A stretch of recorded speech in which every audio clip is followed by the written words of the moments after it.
Thank you, everyone, for coming on this stunning California afternoon. I am Shumit Ganguly, and I direct the Huntington program on strengthening U.S.-India relations here at the Hoover Institution at Stanford University. And it is my particular pleasure this afternoon to host the Minister for Finance and Corporate Affairs, Nirmala Sitharaman from India. And at the outset, it is necessary on my part to remind all of you to please put your cell phones on silent mode. The last thing we need is a cell phone going off with a popular Bollywood tune in the middle of the minister's speech. So without any further ado, let me turn the podium over to Minister Sitharaman, who will speak on the prospect of a developed India by 2047. But before I do so, a brief word of introduction. Minister Sitharaman has advanced degrees in economics from India's premier university, social science university, Jawaharlal Nehru University. She has previously been the Minister of Defense and is currently the Minister for Finance and Corporate Affairs. Her entire resume would essentially fill up a Senate filibuster, and so I will refrain from that temptation to read out her entire CV and instead just give you these pertinent details. So without any further ado, Minister Sitharaman, the podium is yours. Thank you very much. Good afternoon, and what a pleasure and what an honor it is for me to stand before you in this lovely, sunny, nice auditorium. And it's also a pleasant day here in San Francisco. I didn't expect it to be so bright. Delhi is hot. And we have the Vice President with his family also in Delhi. Has had a meeting with the Prime Minister. I'm here to talk to you on laying the foundation for developed India, that is Viksit Bharat by 2047. So I'll make a formal address, post which I understand a professor would hold an interactive session with you. I look forward to that.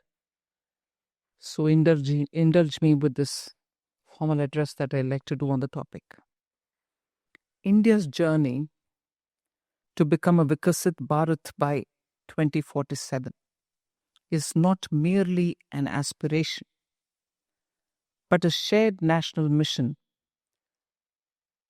powered by a vision for inclusive, sustainable, and innovation-led growth. Despite the pandemic shock and a banking crisis, our progress over the past decade, anchored in strong macroeconomic fundamentals and steady reforms, gives us the confidence and direction for the road ahead. As a result, India has risen from the world's 10th largest economy to the 5th largest in just 5 years, a clear sign of our growing strength and global relevance. However, for several countries, the impact of the pandemic on their growth and growth prospects lingers even as the domestic growth suffers further shocks from unprecedented external competition. Naturally, there has been a threefold increase in new trade restrictions since 2019 as countries advanced and emerging strive to protect domestic production and jobs. Unsurprisingly, global trade and investment landscapes are being reimagined to bring about a better balance between externally led growth and domestic growth, between Main Street and the Wall Street, and between energy transition and energy security. India relates to these developments. At first glance, these developments appear formidable, and yet they are full of possibility. New opportunities for deeper participation present themselves. The United States and India have enjoyed a long standing economic collaboration, which can be strengthened to enable industry participation and partnership and investments in several key sectors. Semiconductors, nuclear power generation, quantum computing, and pharmaceuticals come to my mind as frontier areas of collaboration. Domestically, over the next 2 decades, sustaining India's growth momentum calls for a fresh approach grounded in bold reforms, stronger domestic capacities, renewed institutional partnership, and adaptive strategies suited for the evolving global landscape. The last 2 union budgets have laid the groundwork for this transformation with a clear multi-sectoral policy agenda. Manufacturing is a force multiplier for the services sector growth and not so much the other way round. Manufacturing binds societies and leads and lends cohesion to communities by providing employment, opportunities, and financial strength to communities. In the post-COVID world, manufacturing enhances national security also. In India too, as we strengthen our foundations for long-term growth, manufacturing emerges as a key engine for transformation. Manufacturing has historically been a cornerstone of the economic transformation of nations from 19th century Britain to 21st century East Asia. It creates a forward and backward linkages, catalyzes skilling, and pushes demand for infrastructure and governance reforms. For India, scaling up manufacturing is essential to absorb a youthful workforce, reduce import dependencies, and build competitive global supply chains. Physical infrastructure enables manufacturing to grow by putting markets, both local and global, within the reach. Over the past decade, a significant thrust on infrastructure development has also created a strong foundation for manufacturing-led growth by bolstering investor confidence. This has been enabled by a more than 4-fold increase in the Union government's capital expenditure between 2017-18 and 25-26 budget. Expanding the national highways network, building airports, better rail connectivity, and a sharp reduction in port turnaround times have all contributed to a more efficient logistics network. As a result, India's ranking in the World Bank's Logistic Performance Index has improved from 54 in 2014 to 38 in 2023. Second, a vibrant and thriving network of small and medium enterprises is essential for domestic manufacturing to grow. Our government has undertaken numerous initiatives to support the MSMEs, from easing access to credit, redefining size thresholds, facilitating prompt payment from large buyers, and simplifying compliance burdens. The Open Network for Digital Commerce, launched in April 2022, has successfully onboarded more than 764,000 vendors across 616 cities in India. 616 cities in India. Our next focus is reducing regulatory frictions, digitizing approvals, and integrating MSMEs into global value chains. Special support to women-led and rural enterprises will help enhance economic opportunities and ensure more inclusive growth. Startups and innovation form the cornerstone of the India-US relationship. On the one hand, India is a leading exporter of startup acumen to the US. For instance, a report by Indiaspora and BCG shows that Indian first generation immigrants founded 72 unicorns between 2018 and 2023. These unicorns were worth at least 195 billion US dollars in valuation and employed 55,000 people, nearly 55,000 people. On the other hand, the US has been foundational to India's startup growth journey. Not only is the US a large investor in Indian startups, but it has also helped co-create the Global Capability Center as a landscape in India. More than 65% of the GCCs in India have their headquarters in the United States. These GCCs provide high value-added bespoke services in areas such as R&D, management consulting, and auditing. While the US is a mature startup hub, which has developed over 50 to 60 years, India's startup journey is a nascent one. Over the course of last decade, the government's focus was on reducing the cost of entrepreneurial risk-taking by removing regulatory and infrastructural barriers. For instance, around 57 regulations have been simplified for startups. As a result, India now ranks second globally in innovation quality among middle-income economies, with top rankings in the quality of scientific publications and universities. Since the Startup India initiative of 2016, stability in the startup system has been enhanced through over 50 reforms in areas related to raising capital, ease of doing business, a host of tax benefits, reducing compliances, relaxing credit repayment policies, and intellectual property rights, fast tracking of the IPR process.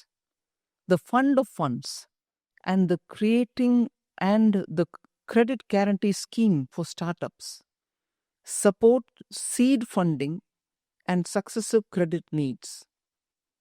In the recent budget 24-25, angel tax for startups was done away with to reduce costs for the startups. Government also provides an R&D platform for high-tech sectors through schemes such as Atal Innovation Mission, MeitY Startup Hub, the scheme for technology incubation and development of entrepreneurs called TIDE 2.0, among various others. Entrepreneurs are assisted in marketing and networking with corporate entities, industry associations, government departments, and even public sector undertakings. Budget 24-25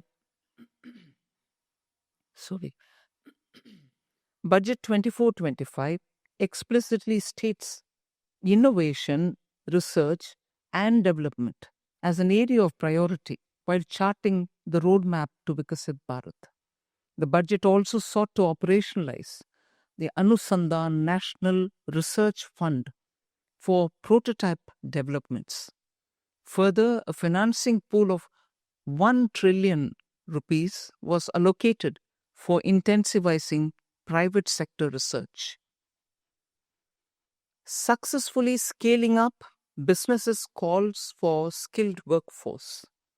With nearly 65% of its population under 35, India has an unprecedented opportunity to reap a demographic dividend. But this requires matching education and skilling with demands of Industry 4.0. India aims to educate and empower a generation that will not only work in new industries but also lead them. The National Education Policy 2020 is a step in this direction. Its focus on experimental learning, digital fluency, and interdisciplinary thinking lays a strong foundation. Equitable access to modern infrastructure, faculty training, and industry-aligned curricula will determine outcomes. In rural and unserved areas, digital learning and modernized classrooms are becoming a reality, not an aspiration anymore. Importantly, our skilling agenda is inclusive.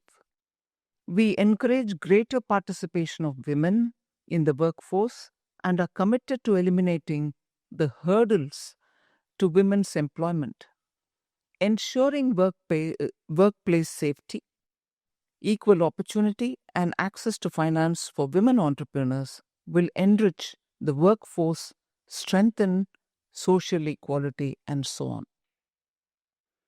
Prudent fiscal management will be one of the most important pillars of India's drive towards Viksit Bharat. In the medium to long run, we are keen to manage our fiscal policy in such a way as to strike a comfortable saving investment balance and a strong external account position, while also leaving adequate scope for our private sector enterprises to mobilize the required investable resources at reasonable cost. As evidenced by our fiscal track record since COVID, we have been focused on fiscal consolidation.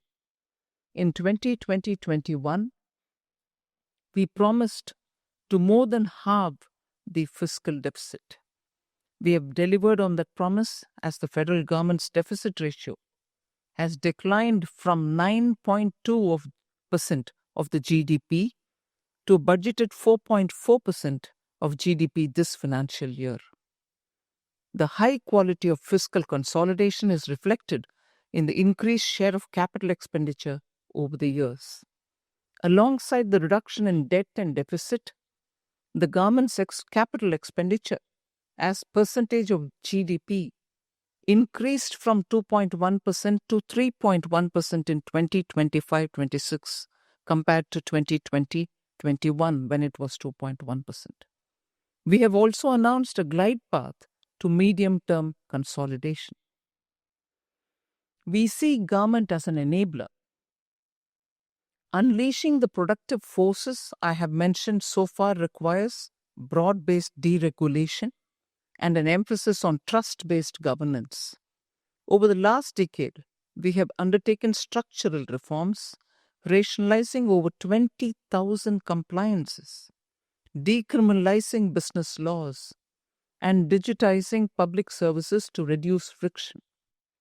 Our experience with implementing the Business Reform Action Plan by different elected state governments has demonstrated that deregulation is a powerful catalyst for industrial growth. We remain committed to further simplifying regulation and processes to reduce business costs, particularly for MSMEs, and enhance productivity. Flexible labor laws, transparent land markets, and simplified tax regimes must converge to create a seamless, competitive environment. Achieving this vision will require sustained collaboration between the center and the state governments. To conclude, as we lay the foundation for a developed India, we must stay committed to long-term goals without losing sight of present realities. The global order is changing. That poses challenges but also opportunities. We must be prepared to tackle the former while seizing the latter. Domestically, growth, jobs, sustainability, and inclusion are not competing goals. They are interdependent objectives that must be pursued harmoniously. A Viksit Bharat will be shaped not only by the government but by the collective effort of every citizen. This vision calls upon us to think boldly, act inclusively, and stay resilient and flexible. Thank you.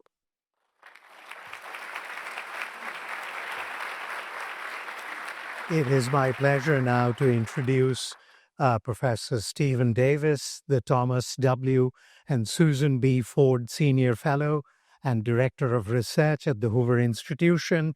We have heard a splendid and insightful speech from the Finance Minister. Now, my colleague, Professor Davis, will engage in a fireside chat with the Finance Minister and dwell on several of the issues that she highlighted in her insightful speech. Thank you. Stephen, the floor is yours.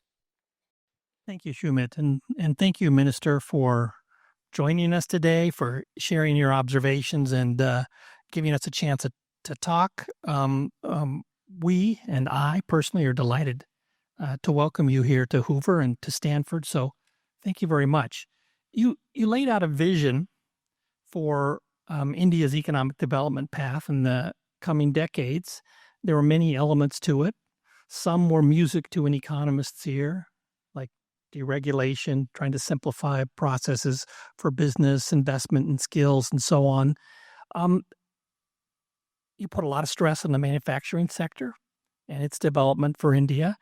I wanted to ask you about what looked to me like some challenges that India will face, and see how you plan to respond to them. And one, I'm a bit sad to say, emanates from the direction of U.S. trade policy under the second Trump administration. You are well aware of this.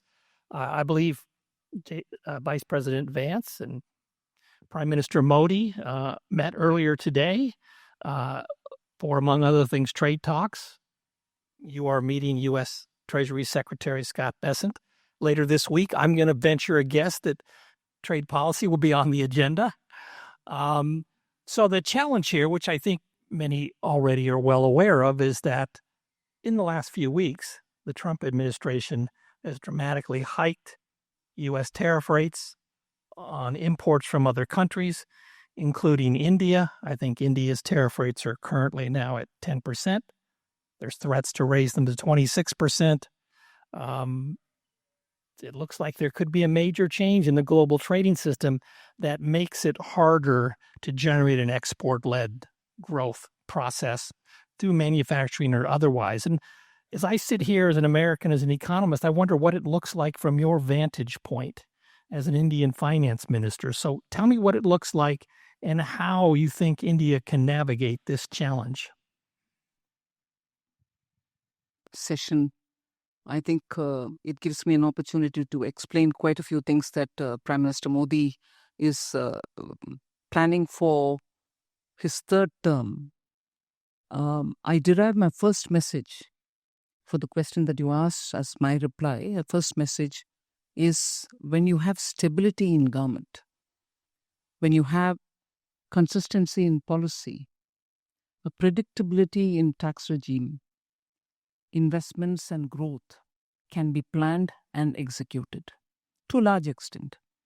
But even with this kind of a global uncertainty, I would think that is primarily the reason why India continues to be the fastest growing economy. It is that stability which people of India voted for, which I think is the biggest strength with which today we were one of the earliest to approach the new administration in the United States to talk trade, to start the negotiation, as it were, for a trade deal. And if anything, India's biggest and the topmost trading partner is United States of America. And that importance is not lost on today's government in India. Prime Minister visited United States in February this year. Commerce Minister visited United States. The Foreign Minister had come. And although the context is World Bank and IMF spring meetings, I'm here to meet my counterpart as well. So the importance that the United States has for India's trade relationship cannot be more emphasized upon. Within the first 3 months of the new administration, these are the visits which have happened. And the negotiations have commenced. Equally, I appreciate the US administration in sending the additional USTR to India to start or to continue the negotiation process. So a message that we are on probably a very productive and engaging phase is well established. And if anything, the first tranche of the trade agreement, I hope, will be concluded by the fall this year. So we've been open-minded and very clearly stating the importance of this trade relationship between India and the US. Okay, so well, that was a well-received answer. So you're hopeful. I'm very hopeful. Very hopeful. Okay. Well, I appreciate that. I will try to absorb some of that as I look at the conduct of my own government. Let me turn to a different type of challenge that it seems to me India will face in the manufacturing-led growth part of what you talked about, especially on the job side. So if you look across really all the major economies of the world, we'll come back to China in a second, but the share of manufacturing jobs as a share of all jobs has been on a declining trend. In the richer countries like the United States, it's been on a declining trend for half a century. In less developed economies, maybe it's only the last 20 or 30 years. The data for China are murky on this, as much data are for China, but as near as I can tell, the story in China over the last 20 years is, and that's the manufacturing powerhouse of the world, the share of employment in the manufacturing sector is flat or declining slowly. And we think we know why this is as economists, and there's two basic reasons. There's tremendous labor-saving technology growth and capital deepening in the manufacturing sector. And there's a general pattern that as economies get richer, you only need so many shoes, you start to spend a larger share of your consumption bundle on services rather than goods. So all of that says to me, it's going to be challenging to rapidly expand jobs in the manufacturing sector, even if you succeed in implementing many of these excellent policy initiatives that you described. And I wanted to get your sense of how you think about that. And maybe you want to go so far as to tell us what share of jobs you think the manufacturing sector in India will account for a decade hence and in 2047. Your observations on manufacturing is well taken, and that is the truth for most economies, particularly with the Industrial Revolution 4.0. Manufacturing is undergoing rapid change. There is a complete reset. In India too, it is happening. But just so we get the perspective right on this, in India's GDP, the service sector's contribution is about 64%. And if that is one side, at the lower end, the gig economy's growth is rapid.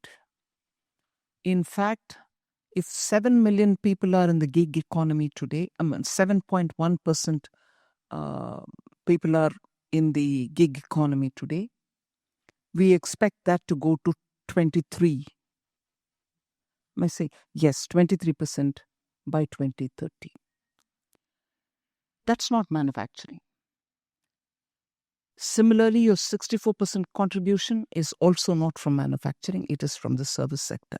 It could be IT related, or it could be fintech related. It could be education. It could be health related. So service sector is disproportionately contributing both to the GDP and for employment.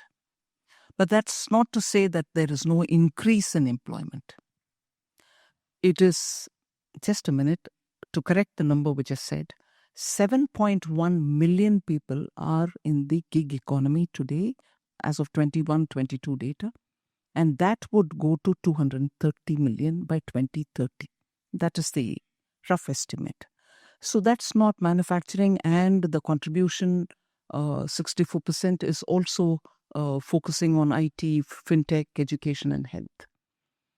But that's not to say that manufacturing should be left aside. We've been hoping to increase the contribution of manufacturing from 12% to about 22%, 23%.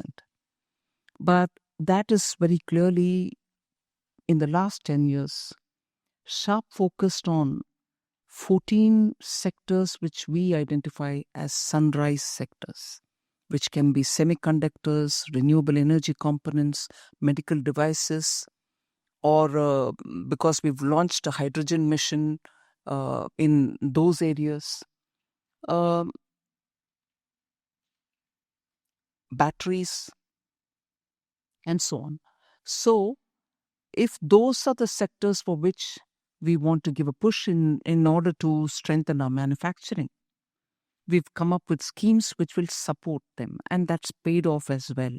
That is why you found Apple phone manufacturing has shifted to India from China, I would think, with its entire ecosystem, that today most of the phone manufacturing which happens, particularly those which are being exported from India, particularly for Apple, nearly 60% is manufactured in India.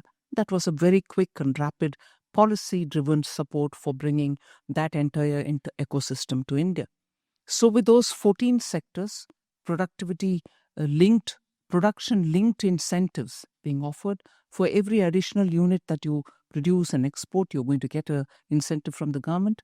And that is aimed at such sectors which also will have greater employment potential. So on the one hand, electronic goods.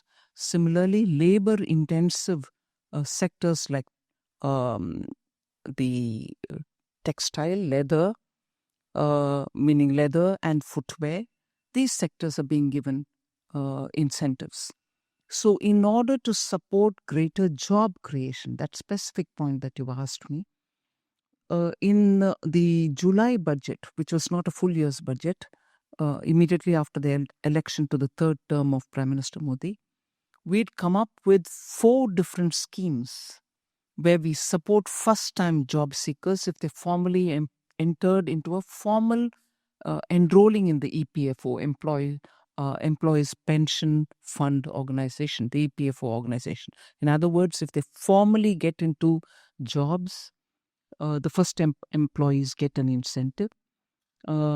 Similarly, for employers who take in new first-time employees on their job roles, we give the support for the employee as much as the employer as well. So we are incentivizing and providing subsidy for employers who bring in newer first-time employees on board into their regular, digitized and formal working space. Besides this, we are also ensuring that we extend, I mentioned the gig workers, we provide them health cover for up to 5 lakh rupees per year, and that is the premium is paid by the government.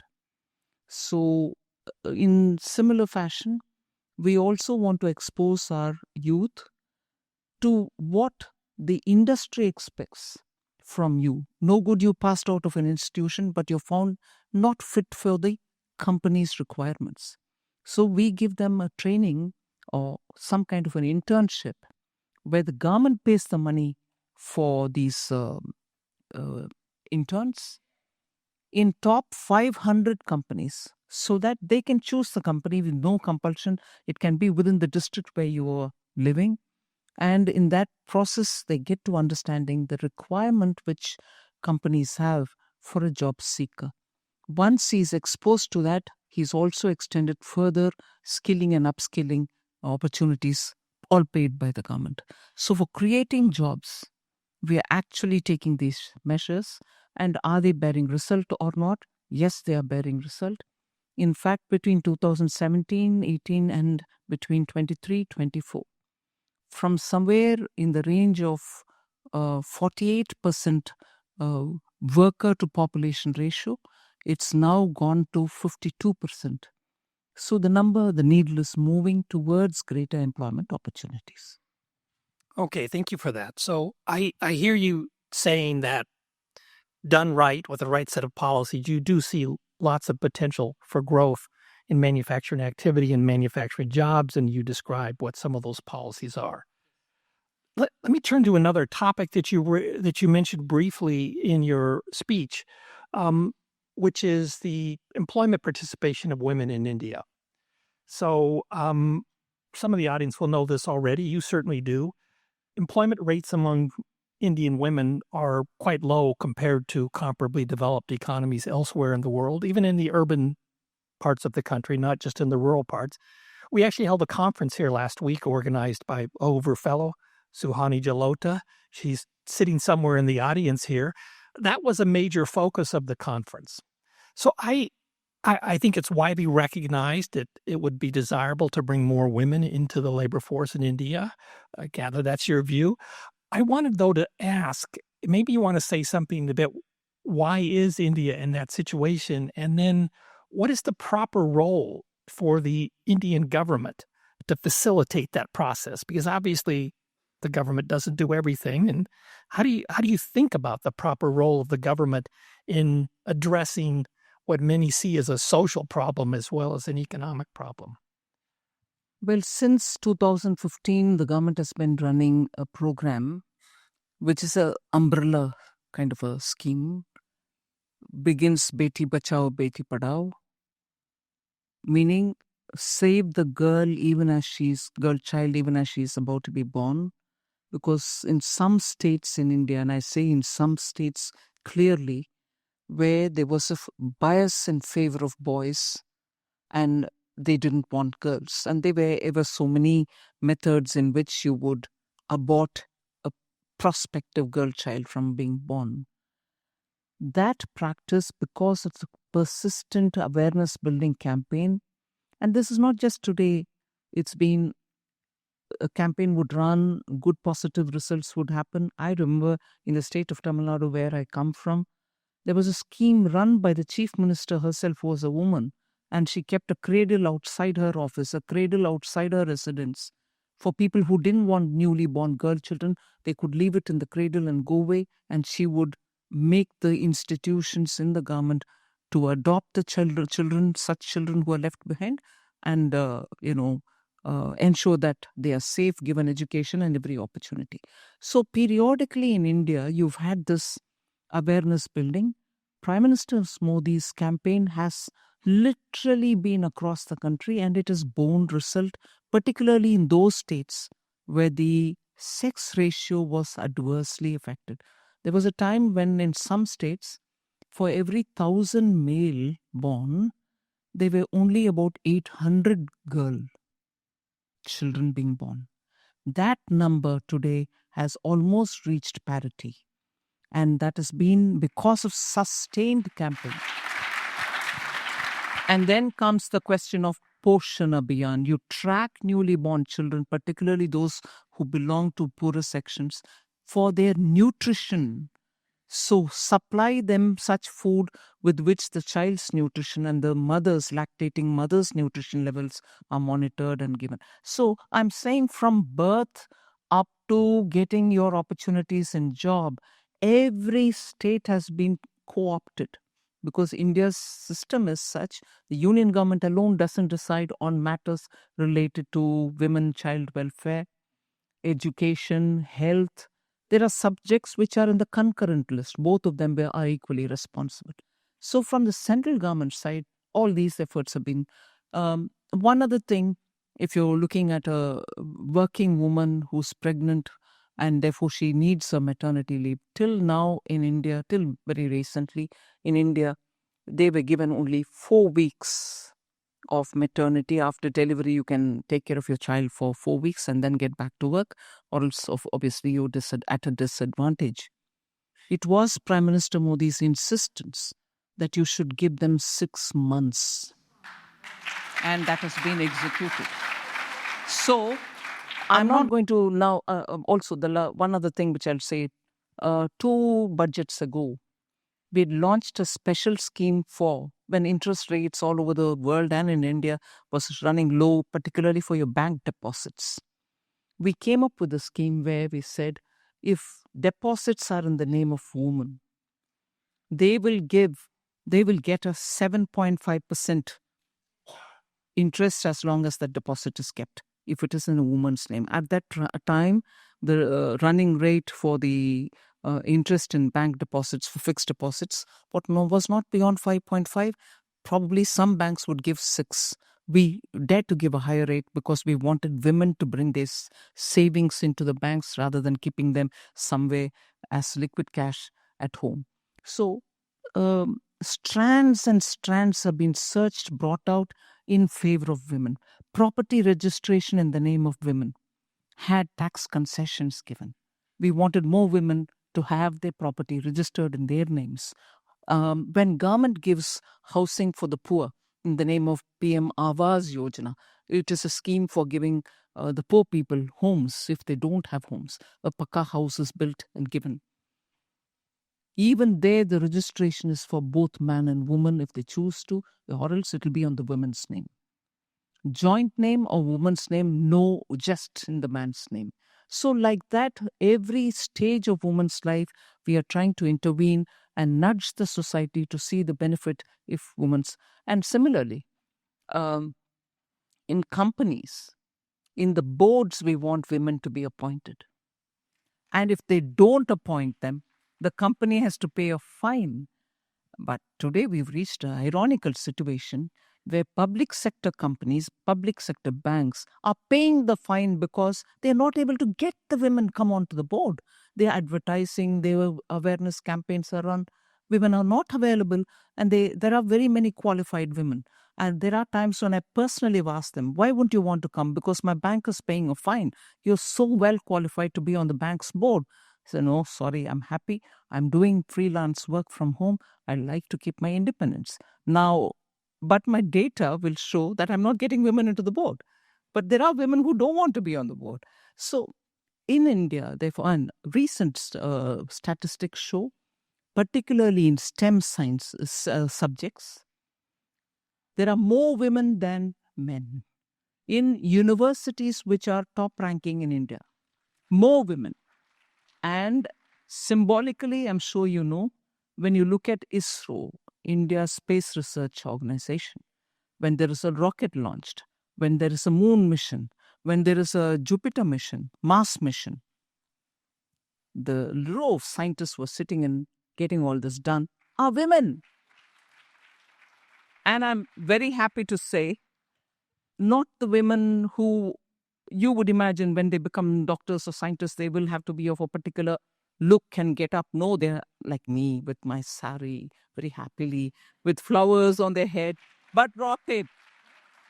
So India is changing. Indian women are changing. They're coming out in a very big way. In fact, the latest women's participation, the periodic labor force survey, shows that the number of women in full-time formal jobs has gone up rather than come down. Okay, so a story of a lot of progress, and so far more to come. Presumably, more to. But I'd like to ask you more about this particular topic, but I can't not give you an opportunity, speaking to this crowd here, to tell us what is India doing to attract foreign direct investment into the Indian economy. So, give us your pitch.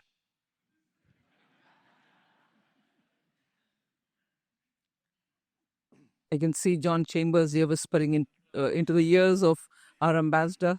He's getting more investments. He's saying, don't worry, let the minister say what she wants. I'm getting more money. Every sector's foreign direct investment principles, or the policy which governs foreign direct investment, has been spruced up in the last, let's say, 6-7 years.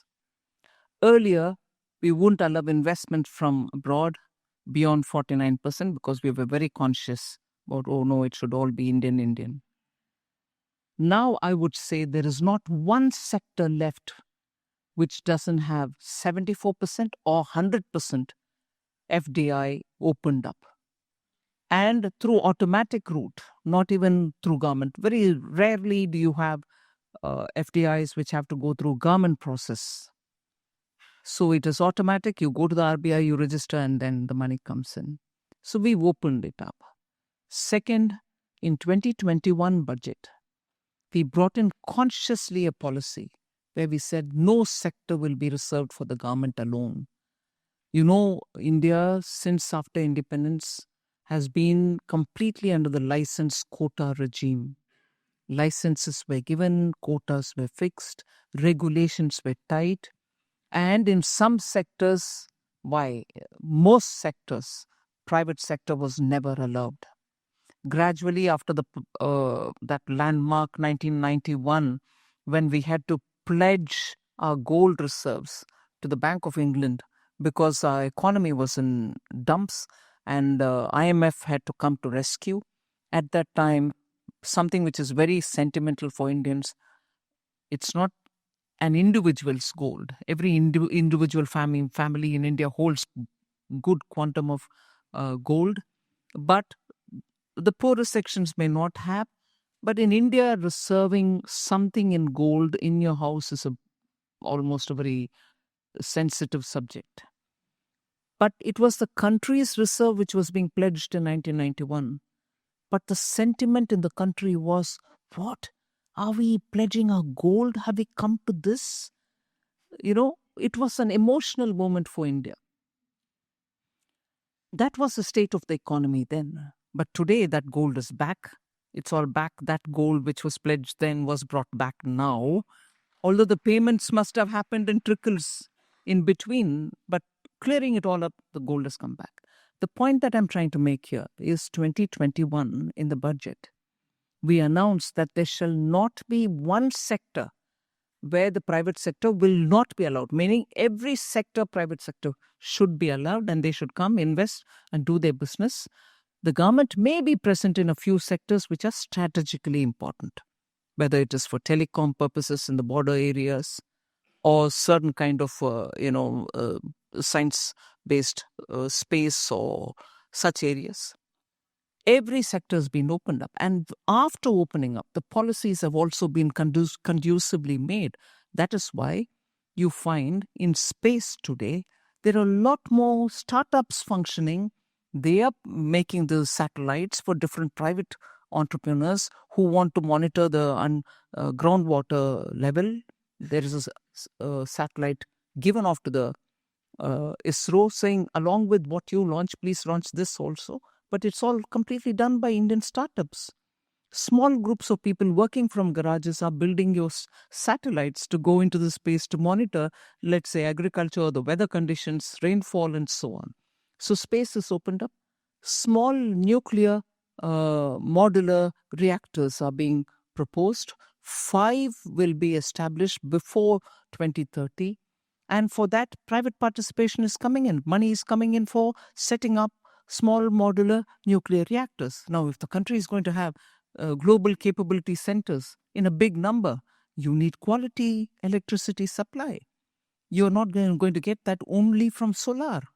You need to have green consciousness and power, but where do you get it from? Hydroelectricity is also becoming very contentious.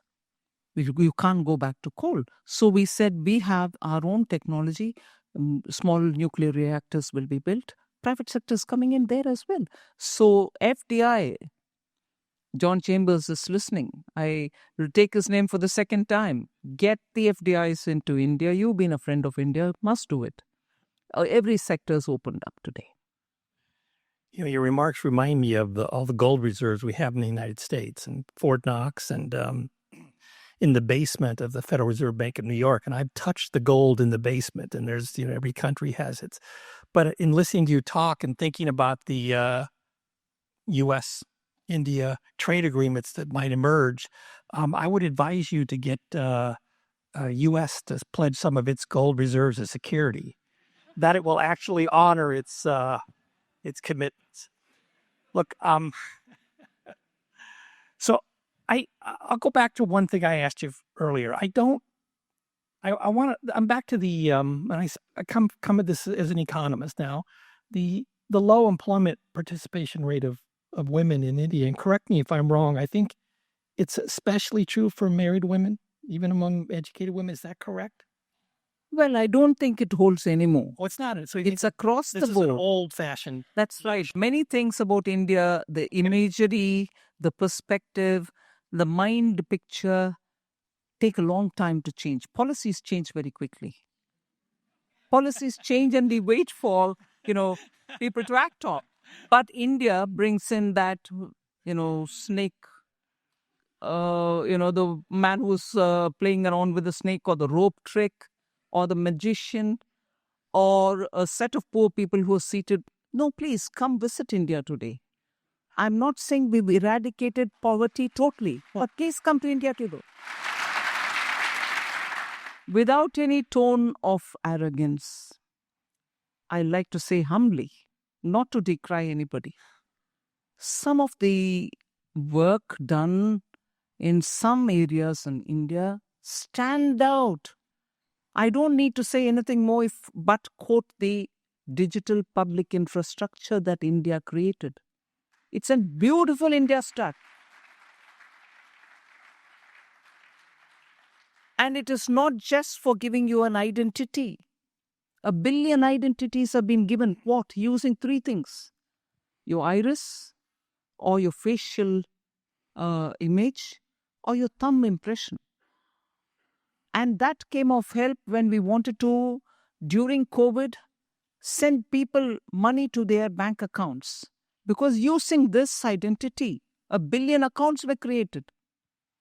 Bank accounts, financial inclusion was possible. And because every KYC, know your customer, has been established, because of this identity, biometric identity, which was given to the citizens, money could go to people's account directly. And similarly, the same thing came of help when you wanted to give them the vaccination during COVID. When I know countries were sending checks to the houses of people who had already vacated and probably gone over to the parents' house, they couldn't any longer afford the rents. And the bank sent the check back saying no, or the residents sent the check back saying the person doesn't live here any longer. In India, the money was press of the button into the account of the people. So whether it is health, whether it is financial inclusion, whether it is now used for several other purposes, your passports, all services are used through the digital route. And in my interaction with the G20 or the World Bank or the IMF, this singular population scale achievement of India is repeatedly lauded. People talk to you saying, so how did it become possible in India? So that one thing, and today it is not an elite proposition. A vegetable vendor in the village would still have the QR code and you can do your payment on the phone. And the QR code or the phone transaction is not a hurdle because it's available in all Indian languages. So the message that comes to your phone is in your mother tongue. And the AI using principles are benefiting our citizens right away. There's no doubt about it. So I can elaborate like that. Okay, I think we can all agree that India's success in the digital infrastructure area is a policy achievement and one that it's rightly lauded for. So thank you so much, Minister. It's been an absolute pleasure to speak with you today, and I want to thank the audience as well.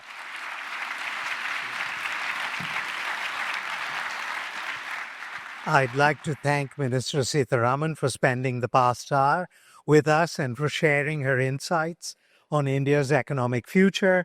I'd also like to thank my colleague Stephen Davis for this insightful fireside chat and the audience for their enthusiastic presence. Finally, I would be remiss if I didn't thank the Consul General of India in San Francisco, Dr. Shrikar Reddy and his staff, for arranging Finance Minister Sitharaman's visit. One final request of the audience: on your way out, please feel free to collect a samosa, courtesy of the Indian consulate, but do not congregate outside the venue or on the Hoover campus. Thank you very much.